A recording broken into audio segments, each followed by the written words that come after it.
이 시간 우리 하나님 말씀 함께 보도록 하겠습니다. 누가복음 8장 4절부터 15절까지 함께 하나님 말씀을 읽도록 하겠습니다. 누가복음 8장 4절부터 15절까지 말씀입니다.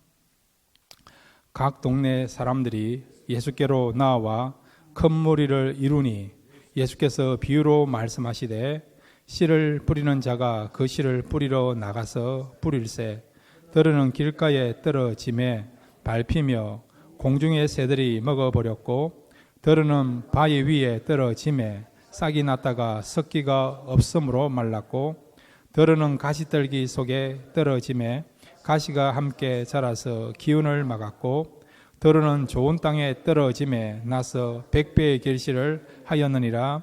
이 말씀을 하시고 외치시되 들을 귀 있는 자는 들을지어다. 제자들이 이 비유의 뜻을 물으니 이르시되 하나님 나라의 비밀을 아는 것이 너희에게는 허락되었으나 다른 사람에게는 비유로 하나니 이는 그들로 보아도 보지 못하고 들어도 깨닫지 못하게 하려 함이라.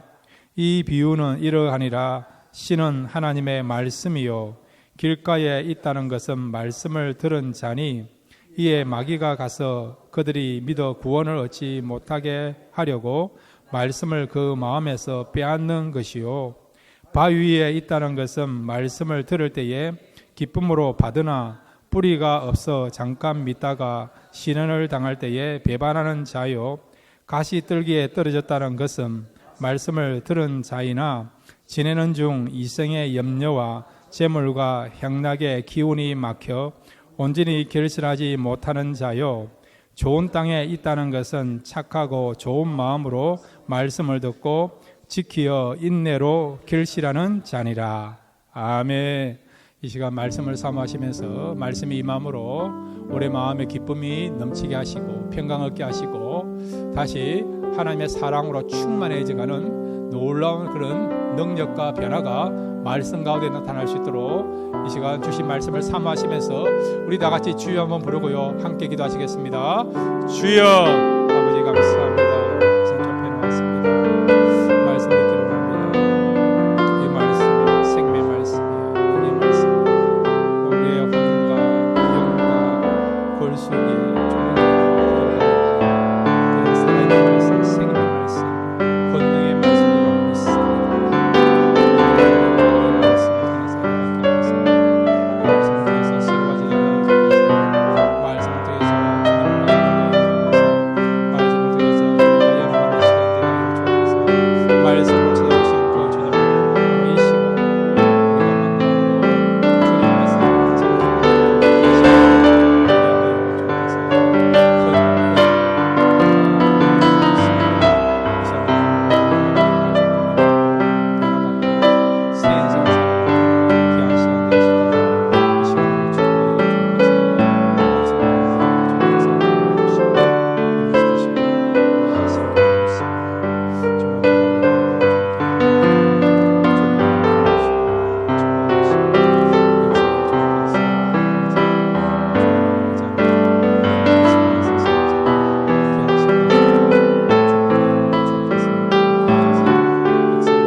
말씀으로 우리를 이 자리에 불러주신 하나님, 이 말씀으로 우리를 다시 새롭게 할 줄로 믿습니다.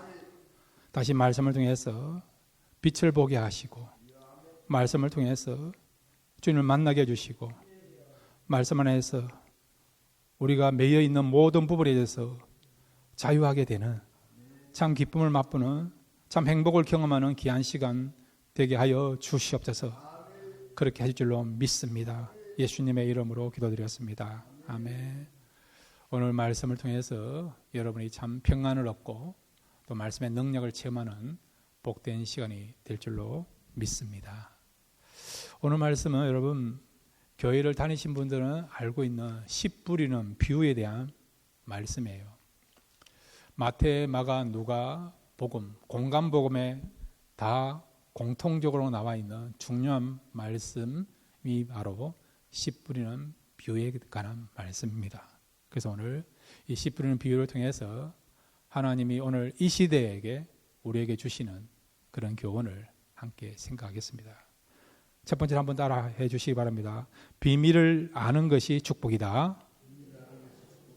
무엇이 축복이라고요? 비밀을 아는 것이 축복이라는 거예요. 예수님이 말씀을 전하실 때에 사람들이 잘 이해할 수 있도록 통로로 사용한 교육 방법, 스피치 방법이 뭐냐니까 비유입니다. 비유. 그 당시 이스라엘 사람들이 쉽게 접할 수 있는 그런 사물이나 또 그런 내용을 가지고 비유로 말씀하셨습니다. 자, 그런데 여러분, 예수님이 비유를 사용하신 이유가 있어요. 자, 여러분, 오늘 성경 우리 10절 누가복음 8장 10절을 같이 한번 읽겠습니다. 누가복음 8장 10절입니다. 시작. 이르시되 하나님 나라의 비밀을 아는 것이 너에게는 허락되었으나 다른 사람에게는 비유로 하나니 이는 그들로 보아도 보지 못하고 들어도 깨닫지 못하게 하려 함이라. 아멘. 이렇게 비유를 사용하신 이유는 뭐냐? 들어야 될 사람, 알아야 될 사람에게는 듣게 하시고 알게 하기 위하여 비유를 사용하시고, 그 다음에 비유를 말씀하시고 비유가 들려졌지만은 듣지 말아야 될 사람, 알아서는 안 될 사람에게 감추기 위하여 비유를 주님께서 말씀하시고 비유를 통해서 하나님의 진리를 전하신 것입니다. 우리 한국에 보면 지금 언어가 많이 달라진 거 알고 있지 않습니까? 제가 2주 전에도 언어를 한국에서 많이 사용한다 가지고 BMW를 했더만 어떤 성도님이 목사님 20년 전에 유행하던 그 말을 지금 사용하십니까? 그러더라고요. 예. 그래서 한 단계를 좀 업그레이드 해가지고 최근에 여러분 한국의 10대들이 사용하는 언어들이 있어요. 아시는 분도 있고 모르는 분도 있을 거예요. 언어를 사용하는 내용은, 언어를 사용하는 목적은 알아야 될 사람은 알아야 되고 알지 말아야 될 사람은 알지 못하도록 하기 위해 언어를 사용하지 않습니까? 자, 여러분, 담탱이가 뭡니까? 담탱이. 예, 잘 아시네요, 여러분. 10대들이요, 담임 선생님을 담탱이라 그렇게 부르나, 담탱이. 또 여러분, 학생들이 소방관이라 불러요, 소방관. 누가 소방관입니까? 모르시네요, 여러분. 몰라도 여러분 상관없습니다, 사는 데는. 선생님 가운데, 학원 강사 가운데 이렇게 강의할 때 춤을 많이 튕기는 사람, 그런 사람을 소방관이라 한다는 거예요. 예. 이거 말고도 여러분 한국에 지금 10대, 20대, 30대, 40대 젊은 층에서요, 언어를 가지고 자기들끼리 커뮤니케이션을 하다 보니까 그 언어를 모르는 사람은 이게 무슨 말이지? 마치 이상한 나라의 앨리스처럼 다른 세계에 와 있는 그런 것들을 느끼는 경우 있지 않습니까? 예수님이 비유를 사용하셨어요, 여러분. 왜 비유를 사용하셨느냐? 예수님은 누구십니까? 왕이시잖아요, 왕. 하나님이시 왕이시지 않습니까? 왕은 여러분 누구를 위해 사는 사람입니까?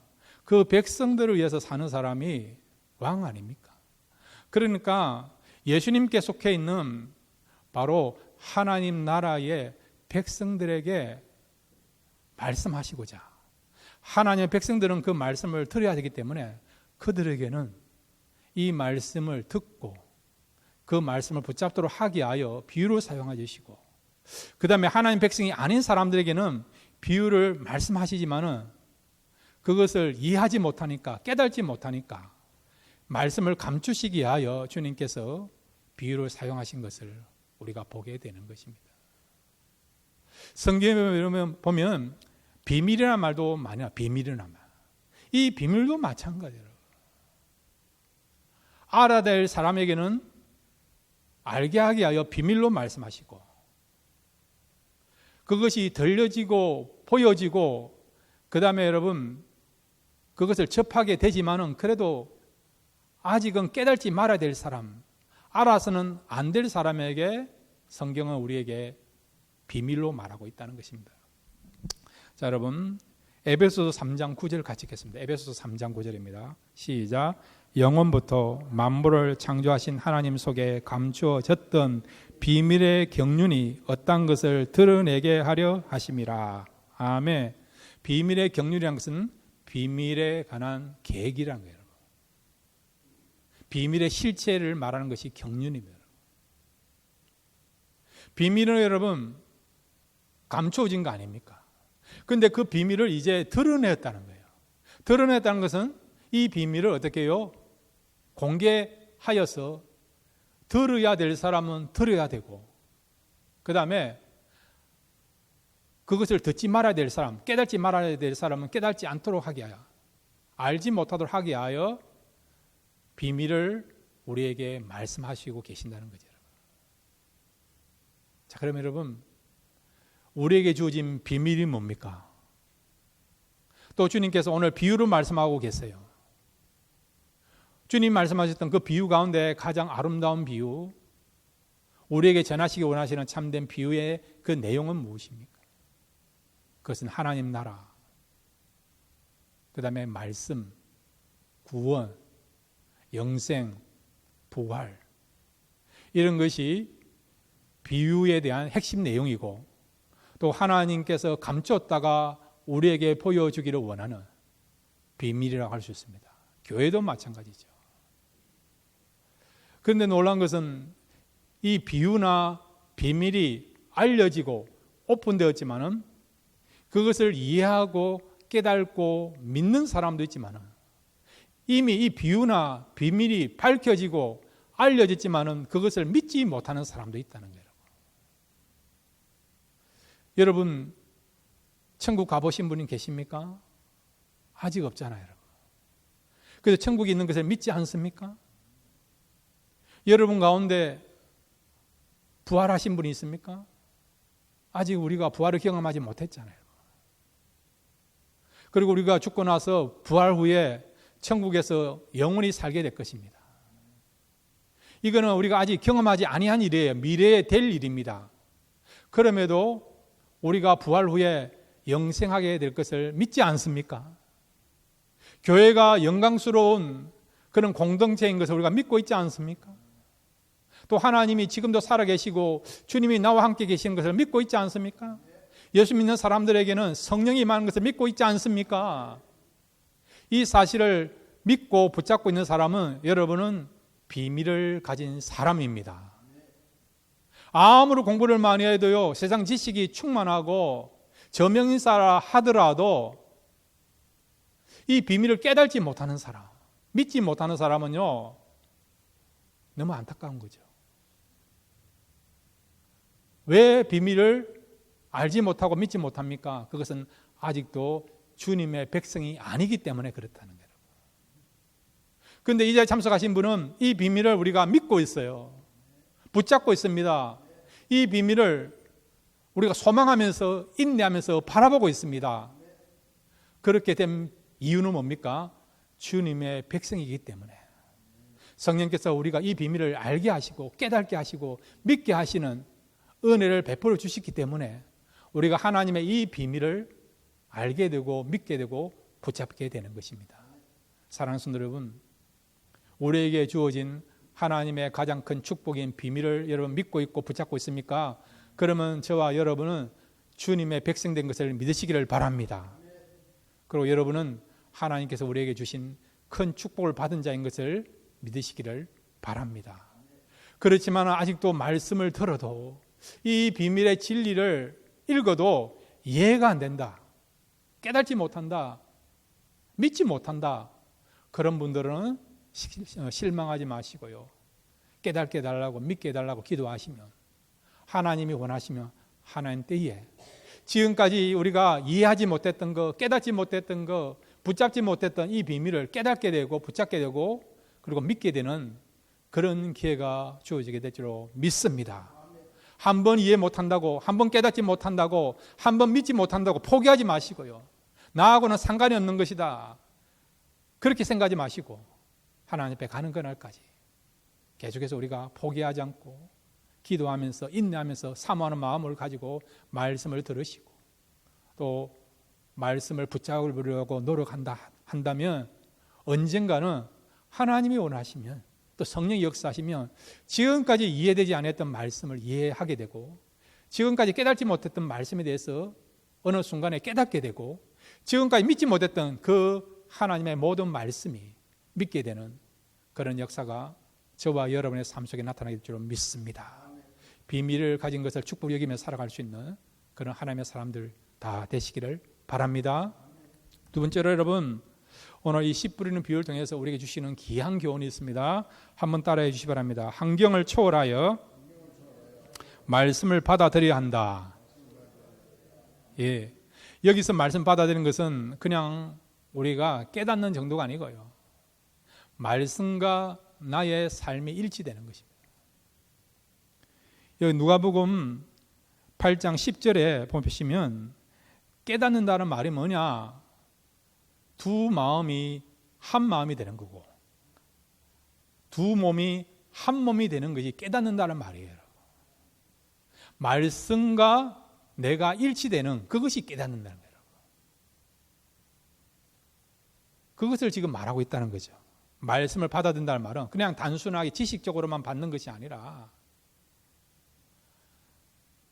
말씀과 내가 하나가 되는, 그리고 말씀이 이끄는 대로 살아가는 그 삶을, 그 모습을 뭐라고요? 말씀을 받아들인다라고 말씀하고 있다는 것입니다. 자, 여러분, 씨 뿌리는 비유 한 번씩 한번 풀어보겠습니다. 자, 여러분, 이 씨 뿌리는 비유에서 씨는 무엇이죠? 하나님 말씀 아닙니까? 자, 그러면 여러분, 오늘 누가복음 8장 11절부터 우리 15절까지 다시 한번 읽겠습니다. 시작. 이 비유는 이러하니라. 씨는 하나님의 말씀이요 길가에 있다는 것은 말씀을 들은 자니 이에 마귀가 가서 그들이 믿어 구원을 얻지 못하게 하려고 말씀을 그 마음에서 빼앗는 것이요 바위 위에 있다는 것은 말씀을 들을 때에 기쁨으로 받으나 뿌리가 없어 잠깐 믿다가 시련을 당할 때에 배반하는 자요 가시떨기에 떨어졌다는 것은 말씀을 들은 자이나 지내는 중 이생의 염려와 재물과 향락의 기운이 막혀 온전히 결실하지 못하는 자요 좋은 땅에 있다는 것은 착하고 좋은 마음으로 말씀을 듣고 지키어 인내로 결실하는 자니라. 아멘. 자, 여러분, 씨 뿌리는 비유 보시면 씨는 무엇이랬습니까? 하나님의 말씀, 복음이라는 거예요. 어떤 사람은 씨를 마치 하나님 나라라고 이야기하는 사람이 있습니다. 그러면 문제가 돼요, 여러분. 오늘 본문을 보면 길가에 떨어진 씨를 마귀가 먹어버리지 않습니까? 어떻게 마귀가 하나님 나라를 먹어버릴 수 있습니까? 돌짝밭에 떨어진 씨가 마르게 된다지 않습니까? 어떻게 하나님 나라가 마르게 됩니까? 가시떨기밭에 떨어진 그 씨가 유혹과 염려로 말미암아 힘을 못 쓰게 된다. 어떻게 여러분 하나님 나라가 세상에 영향을 받아서 약해집니까? 아니지 않습니까? 그러니까 씨는 무엇이라고요? 하나님의 말씀이다. 그렇게 이해하시고 씨 뿌리는 자가 누구예요? 하나님이시고 예수님이시죠. 그러면 씨가 어디에 떨어졌습니까? 밭에 떨어졌죠. 밭은 무엇입니까? 물론 세상으로 볼 수 있지만 정확한 것은 우리 마음이에요. 우리 마음이 밭이라고 할 수 있습니다. 자, 그런데 여기 밭이 네 가지 종류 밭이 나오지 않습니까? 첫 번째 어떤 밭이 나오죠? 길가 같은 밭. 길가 같은 밭이 나오지 않습니까?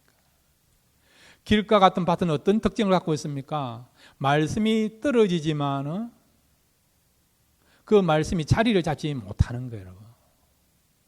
누가복음에서는 마귀가 먹어버렸다 돼 있고 다른 복음서에는 새가 먹어버렸다. 또 어떤 곳에는 그냥 지나가는 사람들이 밟아버렸어. 그 씨가 자리 잡지 못하고 있다. 그렇게 표현된 데도 있어요. 한마디로 길가 같은 밭은 뭐냐? 말씀이 떨어지기는 하지만은, 말씀을 받기는 하지만은 자리를 잡지 못하는, 말씀이 그냥 튕겨 나가는 그런 밭, 그런 마음이 길가 같은 밭이라 할 수 있죠. 두 번째 밭은 어떤 밭입니까? 돌짝밭. 말씀을 받았어요. 그런데 뿌리가 내리지 아니하는, 뿌리가 내리지 아니하니까 어떻게 됩니까? 열매를 맺지 못하는 그런 마음, 그런 사람을 길가가 아니고 어떻게 해요? 돌짝밭 같은 마음이요, 돌짝밭 같은 인생이다, 그렇게 해석할 수가 있습니다. 이런 돌짝밭 같은 마음, 인생은 어떤 인생이냐? 말씀을 인격적으로 받아들이지 않고요, 지식적으로 받아들이는 그런 사람들이 돌짝밭 같은 마음이요, 돌짝밭 같은 인생 신앙이라고 할 수가 있습니다. 세 번째 밭은 어떤 밭입니까? 가시떨기 밭이지 않습니까? 말씀 받았어요. 뿌리도 났습니다. 잎도 났습니다.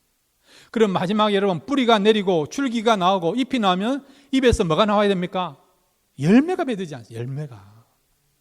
근데 가시떨기에 떨어진 그 씨앗은 열매를 맺어야 할 순간에 어떻게 됩니까? 열매를 맺지 못하는 거예요. 왜 그렇습니까? 염려와 근심, 세상 유혹에 넘어지다 보니까 열매를 맺어야 할 순간에 열매를 맺지 못하는 안타까운 그런 인생을 사는 사람, 그런 신앙생활 하는 사람을 어떤 사람이라고요? 가시떨기 밭과 같은 신앙인이요, 그 다음에 그런 마음이라고 해석할 수 있습니다. 네 번째 밭은 어떤 밭입니까? 좋은 땅, 좋은 밭, 옥토 아닙니까? 말씀이 떨어졌습니다. 그 말씀을 믿었습니다. 붙잡았습니다. 그 말씀대로 순종했더니 어떤 일이 벌어졌습니까? 뿌리가 내려지고 줄기가 나오고 잎이 나면서 열매를 맺는 그 역사가 나타나는 걸 보죠. 누가복음은 100배의 열매를 맺었다 했는데 다른 복음서는 어떤 곳은 30배, 60배, 100배, 어떤 복음서는 100배, 60배, 30배 그런 열매를 맺었다라고 복음서에서 말씀하고 있죠, 여러분. 자, 그런데 여러분 한번 보세요. 이 네 종류의 밭이 나오는데 그러면 네 종류의 그런 사람들이 있는 것 같습니까? 이 밭은 각각 사람들의 그런 어떤 특성을 말하는 것으로 여러분 생각하십니까? 물론 틀린 해석은 아니에요, 여러분.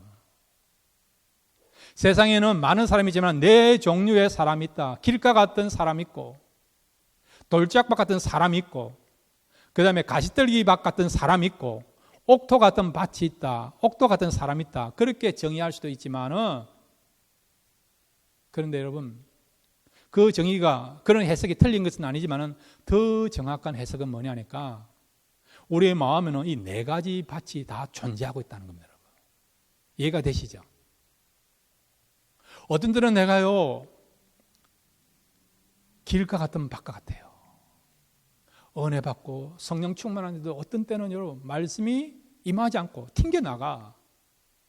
내 마음에 다른 것으로 가득 차 있으니까, 말씀을 자리 잡을 수 있는 그런 어떤 여유가 없으니까, 그런 여백이 없으니까, 그렇게 성령 충만하고 말씀을 가까이 하고 기도 열심히 했지만 어떤 순간에 어떤 일로 인해서 말씀이 안 들려, 말씀이 안 들어와. 여러분, 아무리 신앙생활 잘하는 사람 하더라도요, 어떤 경우는 이렇게 길가의 밭 같은 그런 경우 있다는 거예요.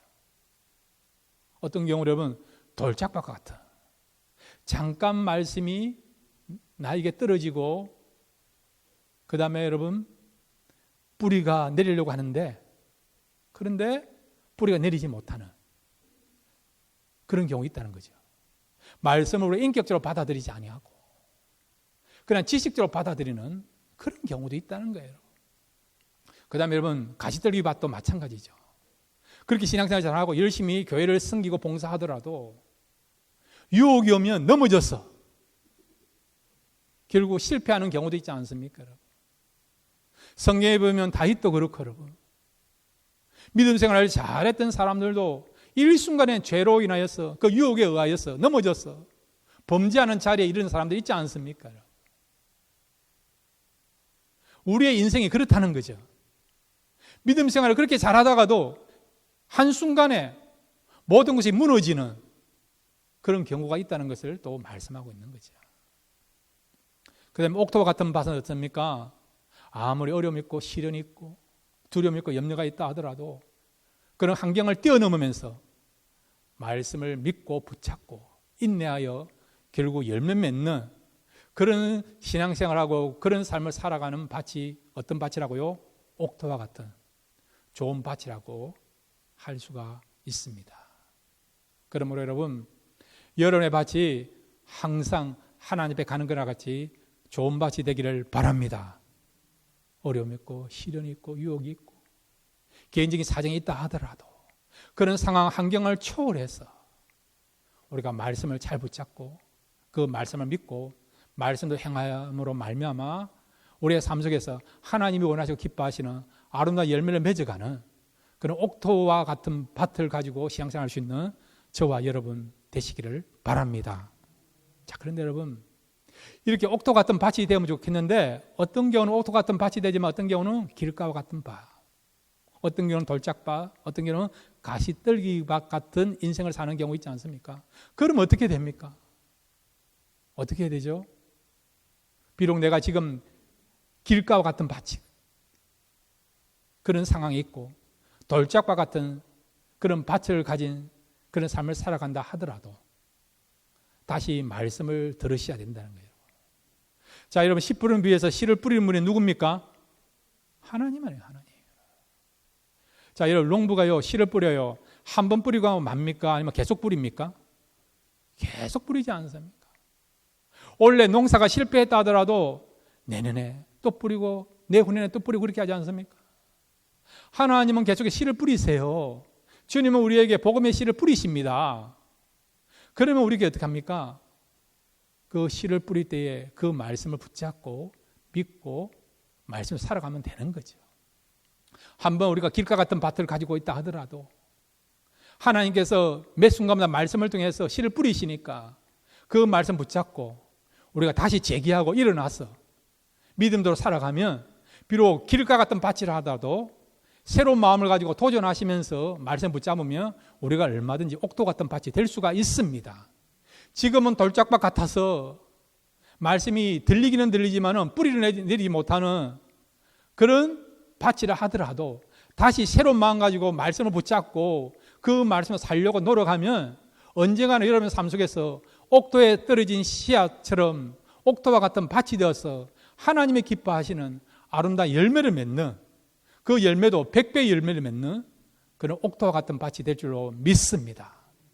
신앙생활을 잘하다가 유혹에 넘어졌습니다. 죄에 넘어졌습니다. 그럼에도 불구하고 다시 새로운 마음을 가지고 회개하면서 하나님 은혜를 주십시오. 다시 한번 기회를 주십시오. 나를 불쌍히 여겨주십시오. 그런 마음을 가지고 우리가 말씀을 듣고 붙잡으면 여러분의 그런 마음은요, 이제는 옥토와 같은 밭이 되고 옥토에 떨어진 씨앗이 되어서 30배, 60배, 100배의 풍성한 결실을 맺는 그런 역사가 저와 여러분의 삶 속에 나타나게 될 줄 믿습니다. 하나님은 계속해서 씨를 뿌리십니다. 하나님은 계속해서 말씀을 통해서 우리에게 찾아오십니다. 그럴 때 그 말씀 붙잡음으로 여러분 남은 생애가 옥토와 같은 밭이 되어서 아름다운 열매 맺는 복된 삶을 살아가시는 하나님의 사람들 다 되시기를 바랍니다. 세 번째로 여러분, 오늘 10분의 비유를 통해서 우리에게 주시는 귀한 교훈이 있습니다. 한번 따라해 주시기 바랍니다. 믿음은 열매로 증명된다. 예, 누가복음 8장 8절과 누가복음 8장 15절을 같이 읽겠습니다. 시작. 들으는 좋은 땅에 떨어짐에 나서 100배의 계시를 하였느니라. 이 말씀을 하시고 외치시되 들을 귀 있는 자는 들을지어다. 좋은 땅에 있다는 것은 착하고 좋은 마음으로 말씀을 듣고 지키어 인내로 결실하는 자니라. 아멘. 우리가 좋은 마음이 되면, 이 말은 뭐냐? 말씀을 듣고 그 말씀을 깨닫고 말씀과 우리의 인생이 하나가 되어서 두 마음이 아니고 말씀과 하나 되는 연합된 마음을 가지고 살아가면 반드시 하나님이 원하시고 기뻐하시는 아름다운 열매를 맺을 수 있는 거예요. 그러면 구체적으로 우리가 맺어야 될 열매는 어떤 열매입니까? 빌립보서 1장 9절에서 11절 말씀을 함께 읽겠습니다. 빌립보서 1장 9절에서 11절입니다. 시작. 내가 기도하노라 너희 사랑을 지식과 모든 총명으로 점점 더 풍성하게 하사 너희로 지극히 선한 것을 분별하며 또 진실하여 허물 없이 그리스도의 날까지 이르고 예수 그리스도로 말미암아 의의 열매가 가득하여 하나님의 영광과 찬송이 되기를 원하노라. 아멘. 하나님이 원하시는 최고의 삶이 뭐냐? 우리가 하나님께 영광과 찬송을 올려드리는 그런 복된 삶을 살아가기를 원한다는 거예요. 이것이 하나님이 우리에게 요구하시는 최고의 삶이라는 거예요.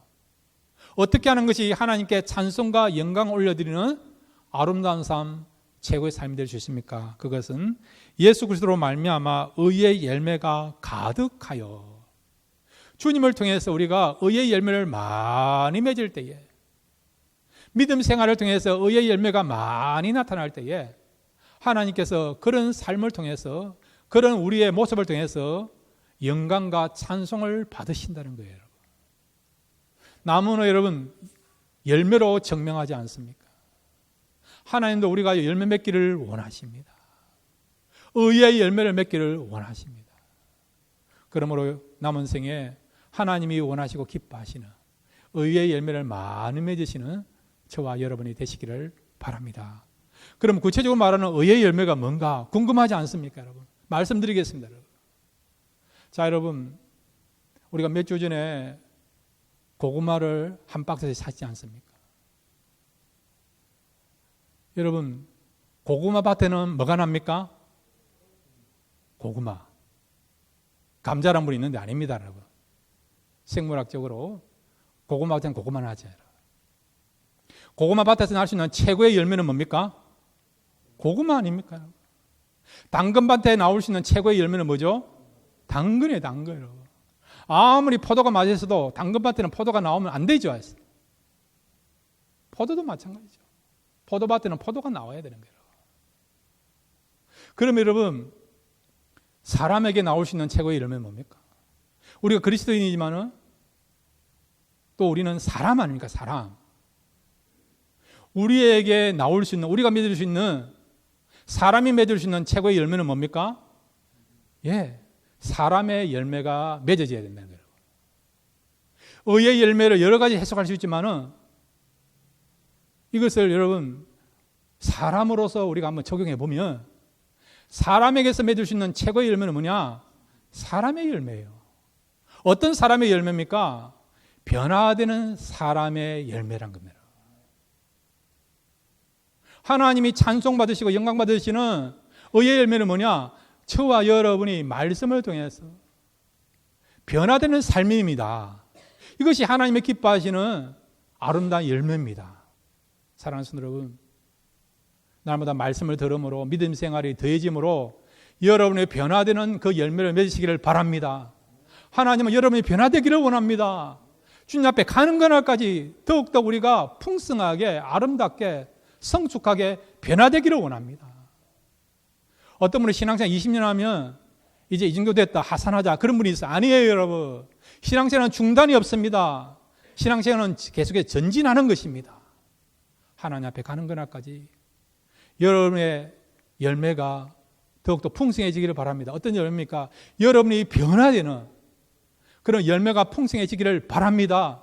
하나님이 그것을 기뻐하시고 원하십니다. 또 여러분, 사람들이 맺을 수 있는 최고의 열매는 무엇입니까? 내가 변화되는 열매뿐만 아니라 나를 통해서 다른 사람이 변화되는 것입니다. 한번 따라해 주시면 나를 통해서 다른 사람이 변화되는 것이다. 그렇게 살아가시겠습니까? 예. 사람이 맺을 수 있는, 성도가 맺을 수 있는 최고의 열매는 뭐냐? 내가 말씀을 통해서 변화되는 것이고, 내가 변화되므로 다른 사람들이 변화되는 것. 그런 삶을 살아가는 것, 그런 열매가 나타난 것이 사람이, 성도가 맺을 수 있는 가장 아름다운 열매가 될 줄로 믿습니다.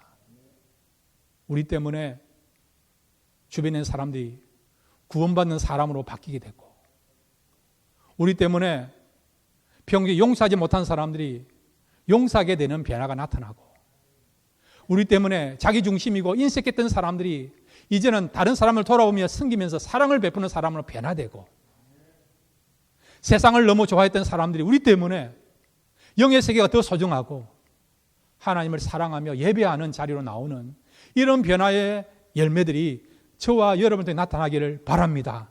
하나님은 이 열매를 원하시고 기뻐하시고 이 열매를 맺기를 기다리고 계십니다.